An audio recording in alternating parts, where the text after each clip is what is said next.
It was supposed to be a normal family gathering, a casual afternoon with relatives I hadn't seen in months. I had prepared, hoping for laughter, warmth, and some semblance of peace in the chaos of our lives. Instead, the day quickly spiraled into humiliation, betrayal, and the kind of emotional devastation I had never imagined experiencing in front of my own family. We were sitting around the dining table, the chatter light but tense, when my wife decided to make her statement. It wasn't subtle, and it wasn't private. She looked at me with a cold, sharp glare and, in front of everyone, spat out the words that would change everything. "I don't even need you." The words hit me like a physical blow. I could feel every eye in the room on us, the awkward tension settling like a heavy fog. My stomach churned, my throat tightened, and yet, strangely, I felt a clarity wash over me.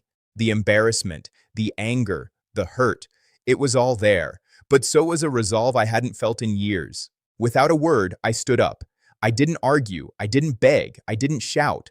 I simply grabbed my keys, walked out the door, and drove. Alone. No explanation, no dramatics, no tantrum. I left the house, the gathering, the betrayal, and the humiliation behind me. My family watched in stunned silence, some confused, some worried, some quietly impressed. I didn't care. I needed space to think, to process, and to decide my next move without being trapped in her toxicity. As I drove, the city lights blurred past, but my mind was painfully clear. I replayed her words over and over, dissecting every nuance, every inflection, every intent. "I don't even need you." The audacity, the arrogance, the sheer disrespect. It was the culmination of months of subtle betrayals, hidden affairs, and emotional manipulation.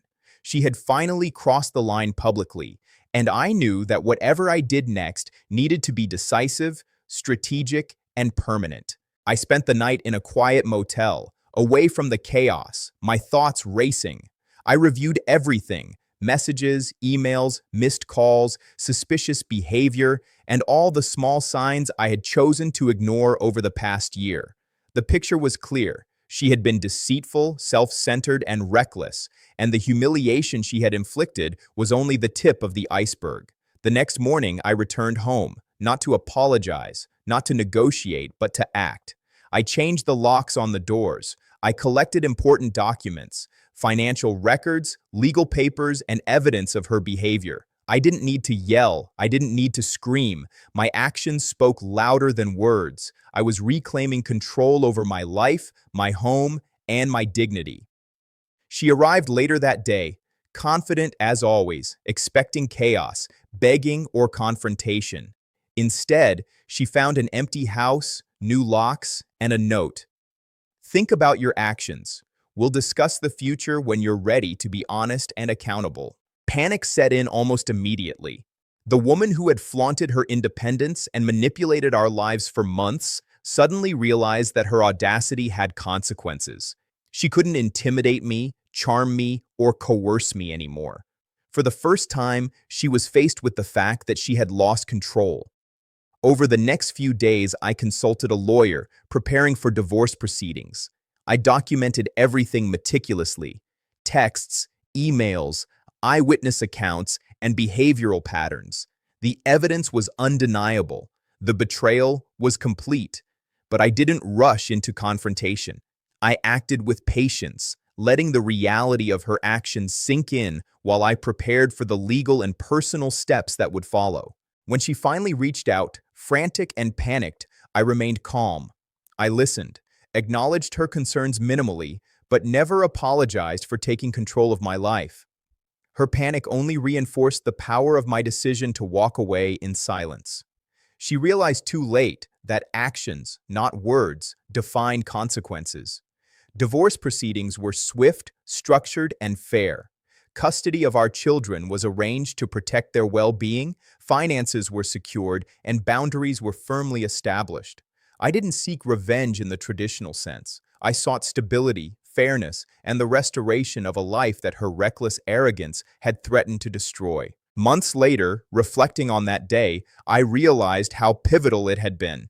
The moment she said, "I don't even need you," in front of family could have been a breaking point for me, an opportunity for a dramatic fight, a public argument, a moment of rage. But instead, I chose silence, patience, and decisive action. That choice changed everything. The lesson was stark but clear. Betrayal and arrogance have consequences, and the most effective response isn't always confrontation. Sometimes, walking away, reclaiming control, and acting strategically speaks louder than any argument ever could. She had tried to assert dominance publicly, to humiliate me, and to control the narrative. But in the end, it was my calm, calculated response that defined the outcome. She cried, panicked, and scrambled to regain control, but I had already set the course for a new life, one free from manipulation, betrayal, and disrespect. The drive away that night, the silence, and the solitary reflection became a turning point. I realized that dignity, strategy, and composure are far more powerful than anger, confrontation, or revenge. The house, my children, and my life were no longer tools for her manipulation. She had made her choice publicly, and the consequences were immediate, absolute, and irreversible. In the end, the ultimate power lies not in words or threats, but in decisive, calm, and strategic action. I had walked away, I had acted, and I had reclaimed my life. Proof that sometimes silence and patience are the sharpest tools in the face of betrayal.